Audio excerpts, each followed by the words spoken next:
السلام علیکم۔ پروگرام آئینہ کے ساتھ طاہر احمد بھٹی آپ کی خدمت میں حاضر ہے۔ غیر حاضری کی جسٹیفیکیشنز آپ نہ مانگیے گا، اس لیے کہ کچھ نہ کچھ زائرین اپنی بھی بیگانی بھی مصروفیات اور اس طرح کی ڈسٹریکشنز ہیں، وہ زندگی کے ساتھ ساتھ لگی ہوئی ہیں، وہ ہمارے ساتھ بھی ویسے ہی ہیں۔ مطلب اس میں سے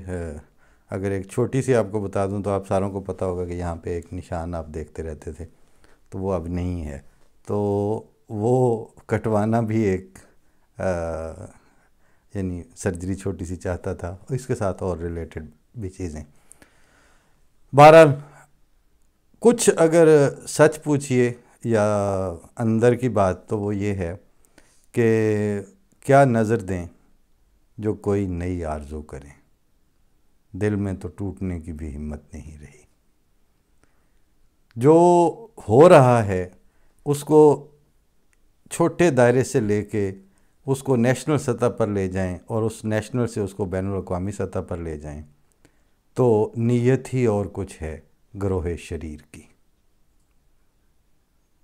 تو جب وہ طے کر چکا ہو انسان انفرادی سطح پر سوشل حوالوں سے اپنے شہر یا ملک کی سطح پر اور سیاسی اور سماجی متفقہ حوالوں سے بین الاقوامی سطح پر کہ جو ہیں وہ ہم ہی ہیں اور جو ہے وہ ہمارا تکبر اور اقتدار اور طاقتیں ہی سب کچھ ہیں، باقی اس کے علاوہ مائتھالوجی ہے یا وہ اساطیر ہیں، تو اے جان میٹھا اگلا کنے ڈٹھا، اس پہ لوگ فیصلے کریں تو وہاں پر morality, moral values, development, planning, sustainability, human development کے لیے نئے انیشیٹیوز، یہ ساری باتیں ہی ہیں۔ پھر وہ اگلے دن ہم نے ایک ٹاک شو دیکھا تو وہ کوئی امریکن صحافی تھا سینئر لیول کا، تو وہ آ کے بیٹھا ہوا اور اس کے سامنے ینگسٹرز بیٹھے ہیں، تو اس میں اس کو ایک سوال ایک بچی نے کر دیا اٹھ کے کہ U S A is the greatest country of the world,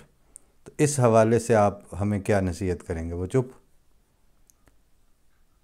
اب وہ دوسرا جو اینکر تھا وہ کہے آپ کو کچھ کہے کہ آپ کو کچھ کہنا ہوگا اس پہ،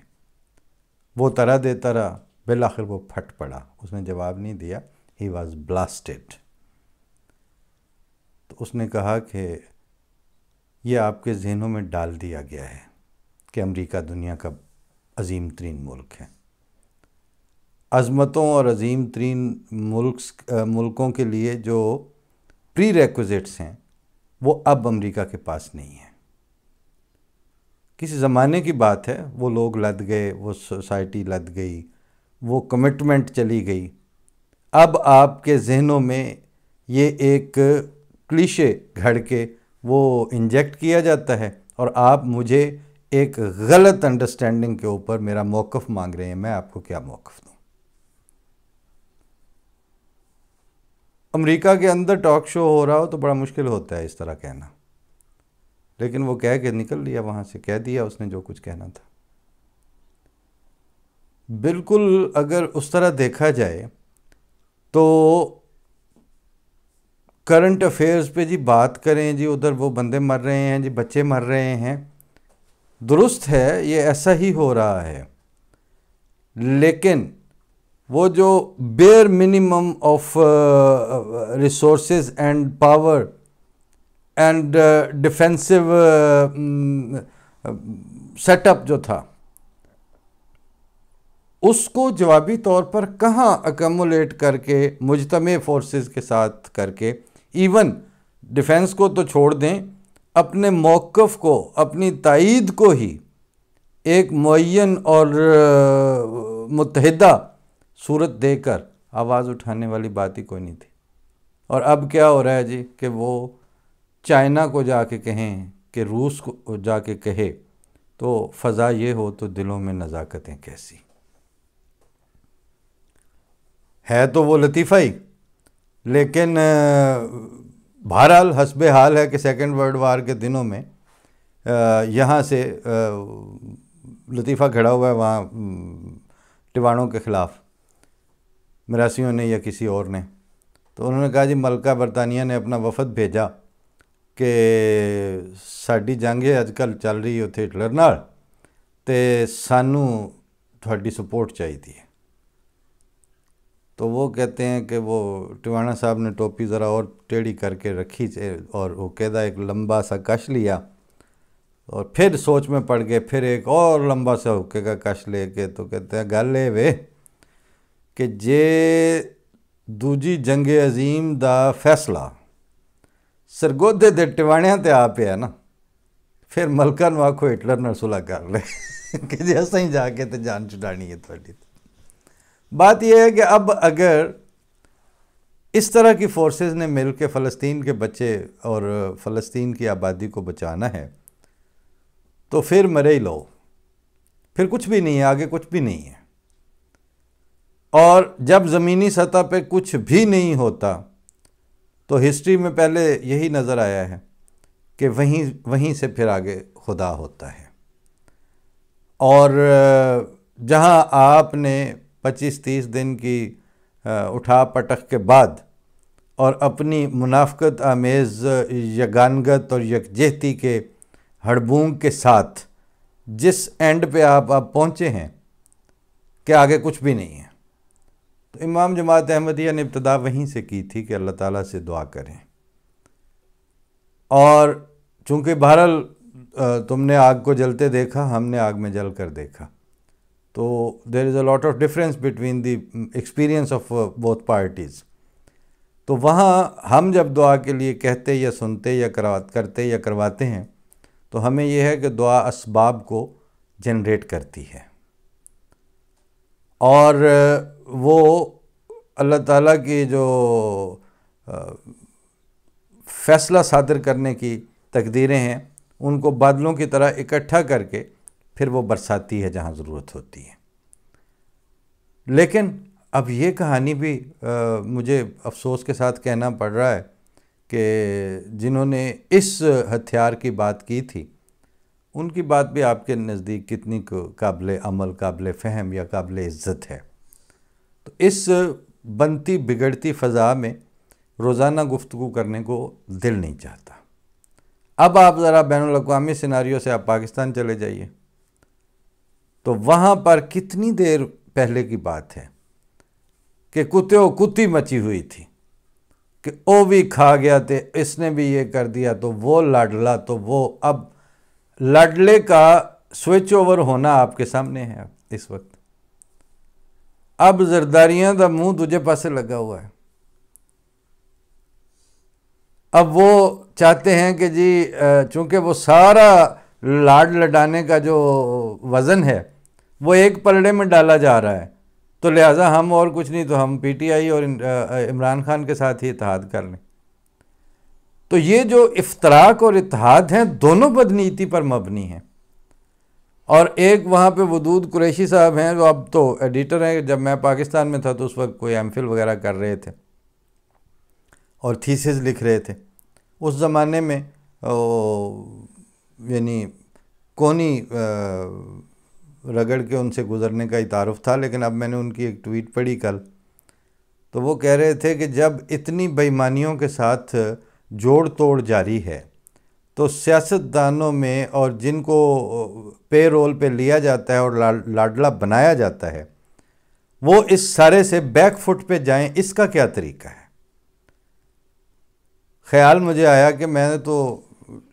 6 مہینے سال ہو گئے یہی کہہ رہا ہوں کہ جب یہی کچھ ہونا ہے تو کسی دن یہ اسمبلی اٹھ کے یا یہ جو الیکٹیبلز ہیں یہ اپنے آپ کو پیش کرنے اور بیچنے کے لیے برائے فروخت ہونے کا بورڈ اتار دیں نا اپنے ماتھوں کے اوپر سے. جب یہ اتار دیں تو اس کے بعد کہیں کہ سانوں ڈنڈیا نال ہی لے کے جانا جی اسمبلی چ لے کے جانا جی. تماشا لگا ہوا ہو کہ جناب آرمی کی جیپیں جو ہیں وہ کٹ کٹ کے جناب ایم این اے بنانا چاہتی ہیں بندوں کو. اتنے جوگے آپ ہوتے تو آپ پہ آرمی نے رول کرنا تھا. آپ سارے بے ایمان ہیں. آپ کو اپنے شہر کی سطح پر جھوٹ بولتے ہوئے اور دراصل یاسین تے لت رکھ کے اور ٹپنا چاندے پا رہے. آپ پولیٹیکل سیناریو، پولیٹیکل جارگنز اور اس طرح کی جو گدڑ ٹپوشیاں ہیں ان پہ پاؤں رکھ کے آپ اسمبلیوں میں پہنچنا چاہتے ہیں، اور آپ ساروں کے نزدیک کوئی فیوچر نہیں ہے، نہ ملک کا نہ آپ کا.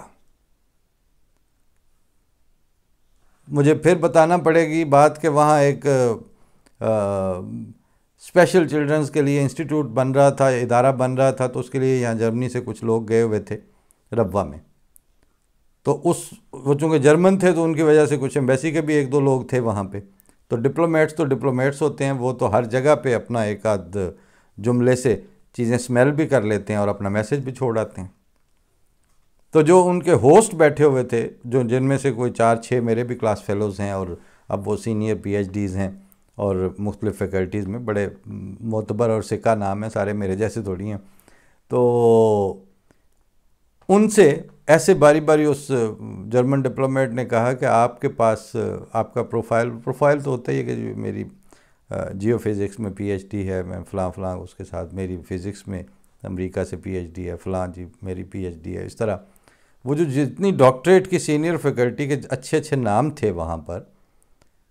ان سے انہوں نے ایسے ہی کہا کہ آپ لوگ کے باہر رہے ہیں تو اب آپ کے پاس نیشنلٹی ڈیول ہے یا سنگل ہی ہے پاکستان والی؟ انہوں نے کہا جی پاکستانی ہے صرف. تو اس نے کہا کہ پھر پاکستان آپ کا ہی ہے. یعنی پاکستان میں وہاں اسمبلیوں میں یہ بحث ہو رہی ہے کہ ڈیول نیشنلٹی کا قانون پاس کریں کہ یہ جناب باہر سے آتے ہیں شہزاد اکبر اور فلانے اور وہ خدمت کرنے آتے ہیں، اور ادھر جناب گھوڑی پہ پیڑی ہوئی گھوڑی کے اوپر کاٹھی ڈال کے بیٹھ جاتے ہیں، اور جس دن سکرو ٹائٹ ہوتے ہیں پھر بھاگ کے اپنی واپس ملکوں میں چلے جاتے ہیں. تو انہوں نے کہا آپ ہیں جو آپ کے پاس سارے امکانات تھے، پاسبلٹیز تھیں، آپشنز تھیں، اور آپ کو دیتے تھے. اس پروفائل کے آدمی کو کون نیشنلٹی نہیں دیتا؟ لیکن آپ لوگوں نے اپنی نیشنلٹی وہی رکھی ہوئی ہے جہاں آپ بیٹھے ہوئے ہیں. اس کا یہ مطلب نہیں ہے کہ احمدی نیشنلٹی نہیں لیتے ہیں، لیکن سوال یہ ہے کہ وہاں پہ سٹیک چھوڑ کے نہیں لیتے. میں اپنے بچوں کو بہت بچپن میں جب ان کا تھا تو ان کو میں کہتا تھا آپ ضرور انگریزی میں، اردو میں، جو جتنی بھی زبانیں ہیں وہ آپ اپنی ساری سیکھیں، بولیں، کوئی مسئلہ نہیں ہے، لیکن آپ نے انگریزی جو ہے وہ اردو کی قیمت پر نہیں سیکھنی، اور آپ نے اردو جو ہے وہ اپنی مادری زبان پنجابی کی قیمت پر نہیں سیکھنی کہ جی ہوں اسی اردو بولاں کریں گے، اب ہمیں پنجابی نہیں آتی. Now we would communicate in English. اب ہمیں اردو نہیں آتی. یہ کام نہیں ہوگا. اس طرح سے جو ہماری بنیاد ہے یا جہاں سے ہم نے اپنے سٹیکس نہیں اٹھانے، وہ کام ہم نے کوئی نہیں کرنا. اس کے بعد ٹھیک ہے، دنیا میں اپرچونٹیز بھی آتی ہیں، مواقع بھی ہیں ضرورت کے مطابق، بلکہ ہمارے تو خیر حالات کے مطابق وہ کرنا پڑتا ہے. اتنے سے جو ادھر ادھر کے پھیلے ہوئے اور بکھرے ہوئے حالات اور واقعات اور صورت حالات ہیں، اس کے بعد میں عرض کر رہا ہوں کہ اب میرا تو یہی دل چاہتا ہے کہ وہ کوئی اتنا سا کام آگے رکھ لیں جو ہمارے کرنے کا ہے. یہاں ڈاکٹر سلام صاحب جب اسٹوڈنٹ تھے تو کیمبرج کے وفد کا طلباء کا ایک وفد تھا، ان کو انہوں نے جنگ کے اگلے مورچوں کا وزٹ کروانے کا پلان بنایا جہاں جہاں جنگ کے علاقے تھے افیکٹڈ. تو وہ جہاں ایک جگہ ان کا کیمبرج والوں کا کیمپ لگا ہوا تھا، وہ جرمنوں کا وہ علاقہ تھا جہاں پہ تباہی پھر چکی تھی. تو ڈاکٹر صاحب خود بتاتے ہیں کہ کہتے ہیں کہ ایک جرمن جو انتہائی نحیف و نزار، جنگ کی بھوک، جنگ کے حالات کا مارا ہوا، اور لنگوٹی تو نہیں کہیں گے کیونکہ ان کے ٹراؤزرز بھی ہوتے ہیں دوسری طرح سے، لیکن اس کے ٹراؤزرز بھی اب لنگوٹی کی سطح تک پہنچے ہوئے تھے. تو وہ اس میں کنگڑتا ہوا کہیں ڈھونڈتا ڈھانڈتا ہمارے کیمپ میں آیا، اور اس کے ہاتھ میں کچھ کاغذ تھے اور کوئی پینسل تھی، اور کہتا ہے کہ میرا اس پتہ کر رہا تھا عبدالسلام. تو خیر میں نے کہا جی I am at your service, بتائیے. اس نے اپنے فارن آفس سے یہ پتہ کیا یا اس کو پتہ چلا کہ یہ ایک سٹوڈنٹ ان میں ایسا ہے کیمبرج والوں میں جو جھنگ کا ہے بیسیکلی پنجاب کا، اور وہ جرمن کہتا ہے کہ میں ہیر وارث شاہ جو کتاب ہے پنجابی پوئٹری کی وارث شاہ کی جس کی لینڈسکیپ جھنگ کا ہے، ہیر کا، سیالوں کا، تو میں اس کا ترجمہ کر رہا ہوں۔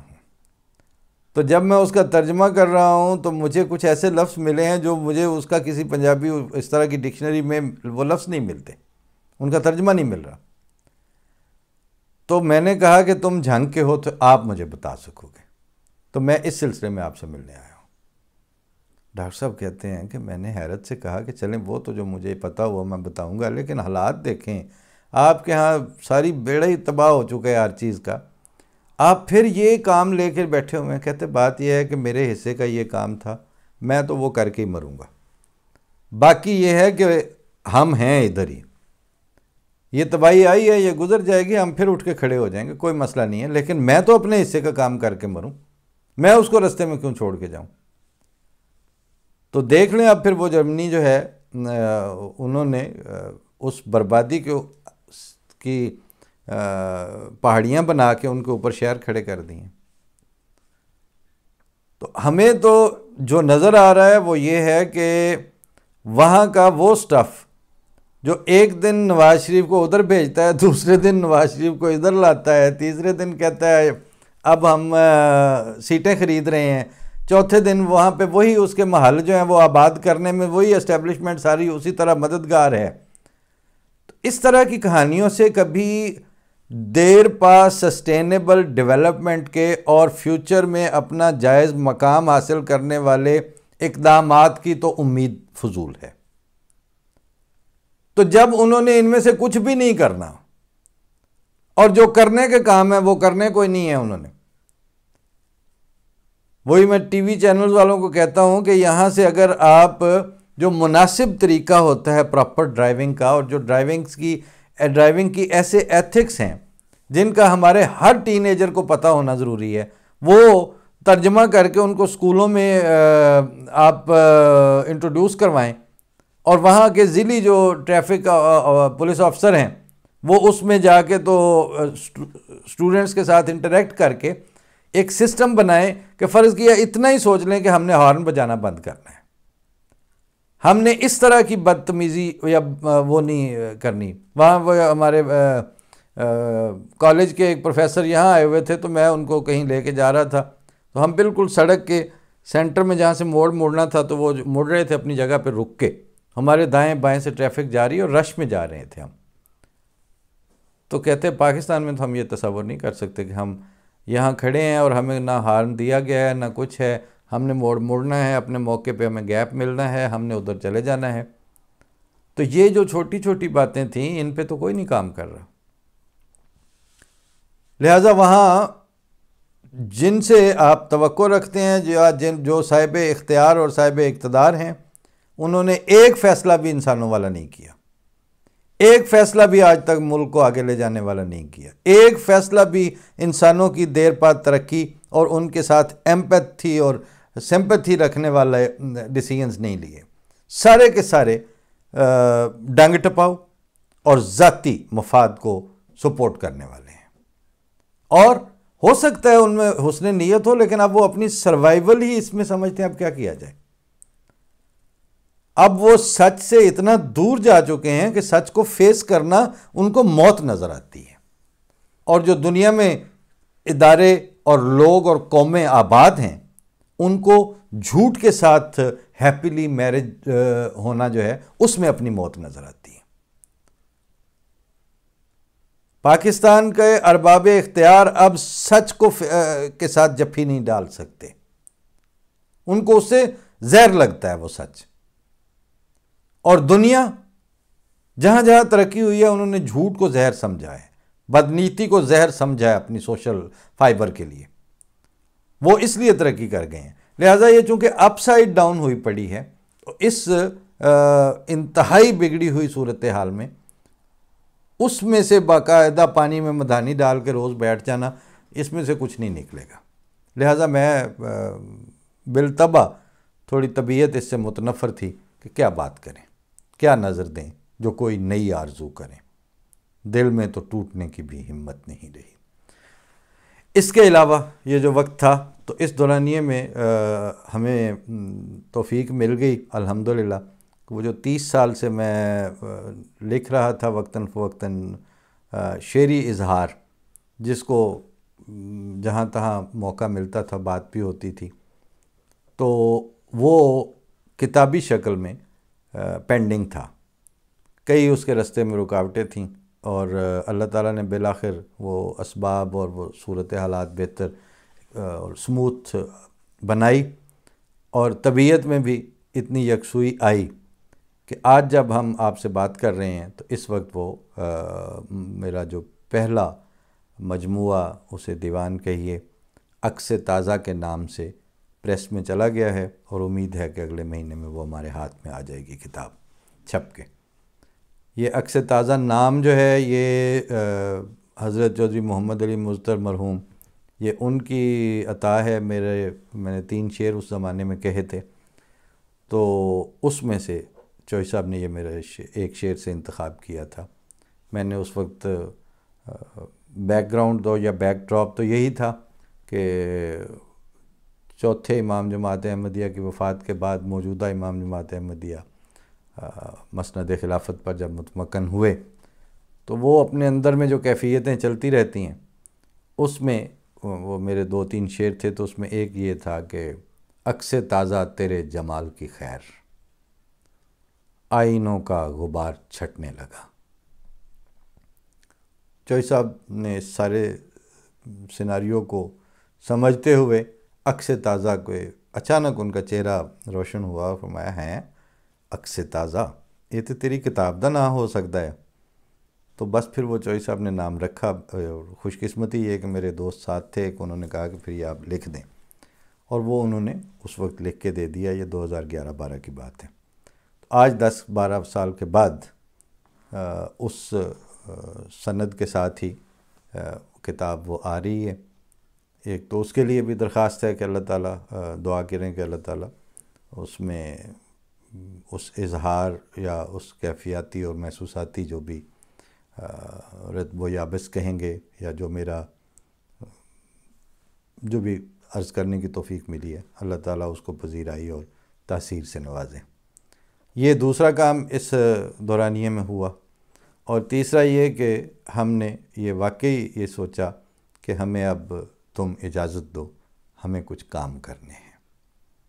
یعنی ہم جو تھوڑی بہت انرجی ہے وہ ساری ایک ایسے طبقے اور ایک ایسے مائنڈ سیٹ کو ایڈریس کرتے کرتے گزار دیں جنہوں نے جھوٹ کے ساتھ ترقی کرنے پہ قسم کھائی ہوئی ہے۔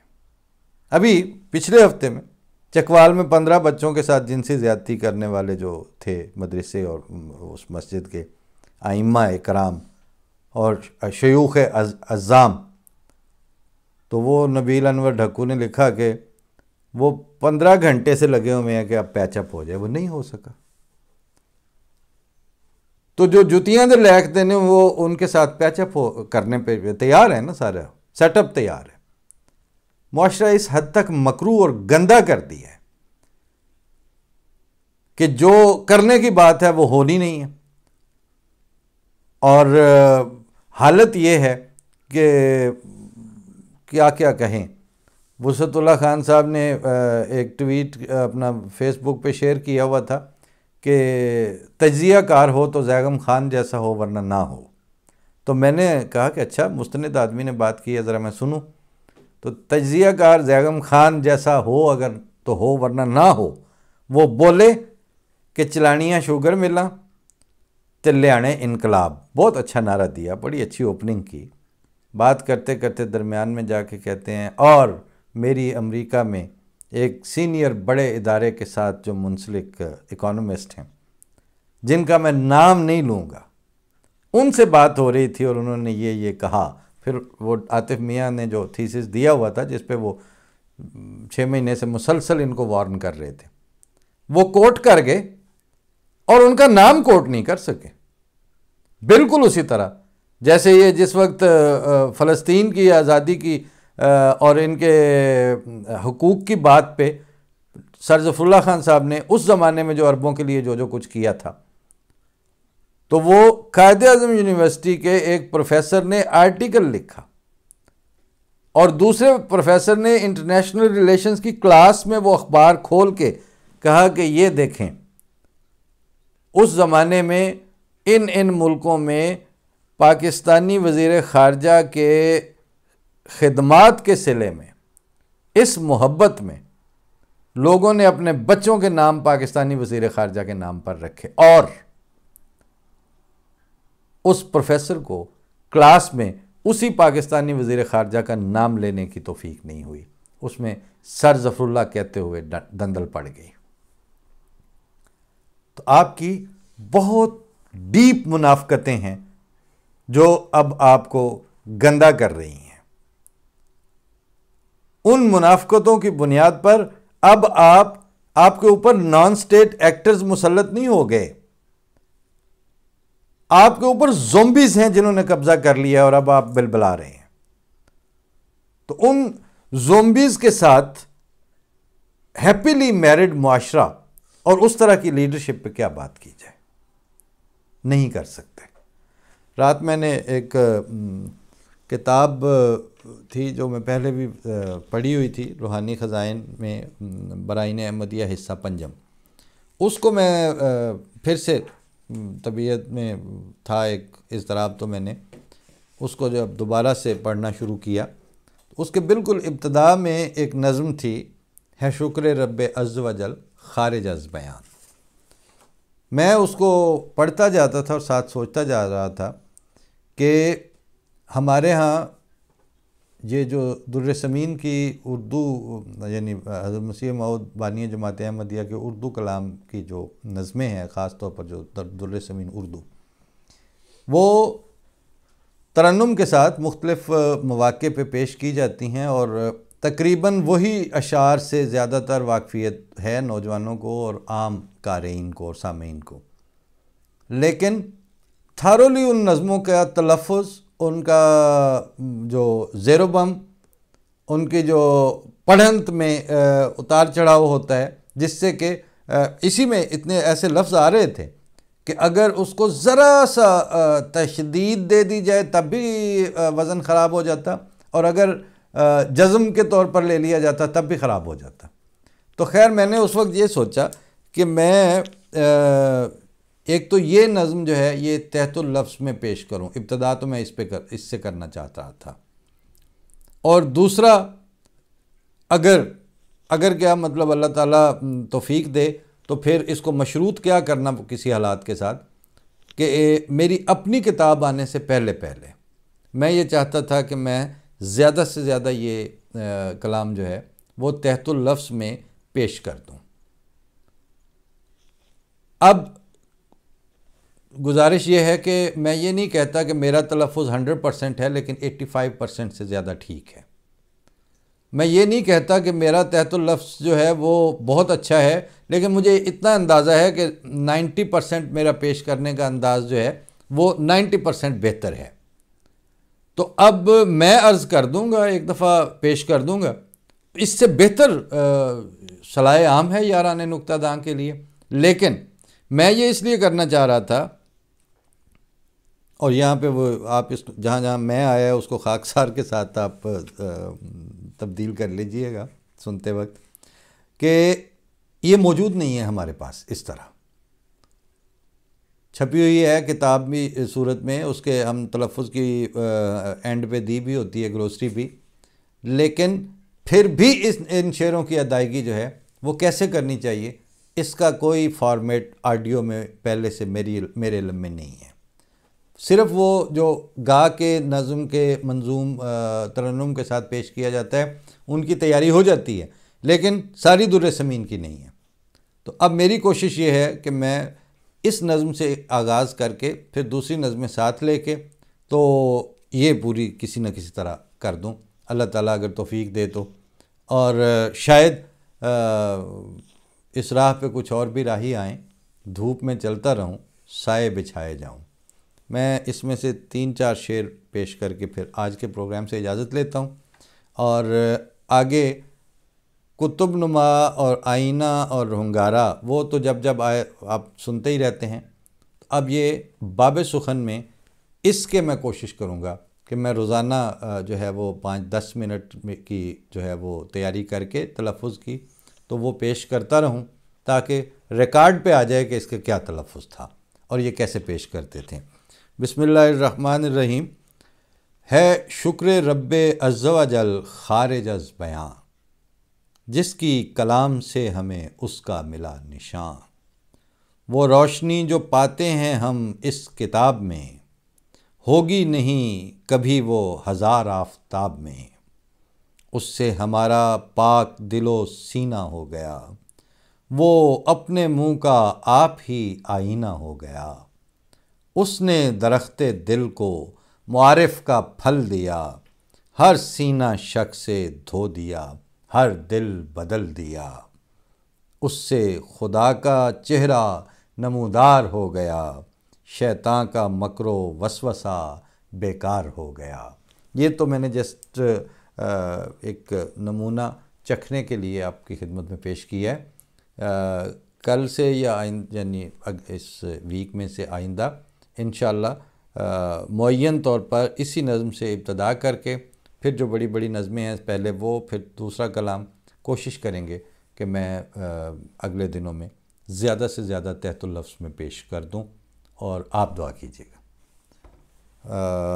باقی کس کو اس کی ضرورت ہے؟ وہ جو نان احمدی آڈینس ہے وہ کیا کہیں گے؟ بھائی وہ کچھ بھی اب کہتے رہے ہیں، ہم نے یہ چیزوں کو، وہی میں نے عرض کیا تھا نا، وہ جرمن نے کہا تھا کہ میرے حصے میں یہی ترجمہ تھا، وہ تو میں کر کے ہی مروں گا انشاءاللہ۔ تو جو چیز میرے علم میں ہے کہ یہ نہیں ہے تو وہ تو ہم کر کے مرنے کی نیت رکھتے ہیں۔ اب آگے اللہ تعالیٰ بہتر جانتا ہے وہ کب تک مہلت دیتا ہے، کس کس کام کی توفیق دیتا ہے، لیکن عرض حال یہی ہے کہ ہم روزانہ ان کے پانی میں مدانی ڈال کے اپنی انرجی اب ضائع کرنی بند کریں، اور ہمیں تم اب اجازت دو، ہمیں کچھ کام کرنے ہیں کہ مصداق اپنے کام کرتے ہیں، دیکھتے ہیں پھر درمیان میں جہاں جہاں ضرورت پڑی وہ دیگر باتیں بھی ہوتی رہیں گی۔ فی امان اللہ، السلام علیکم۔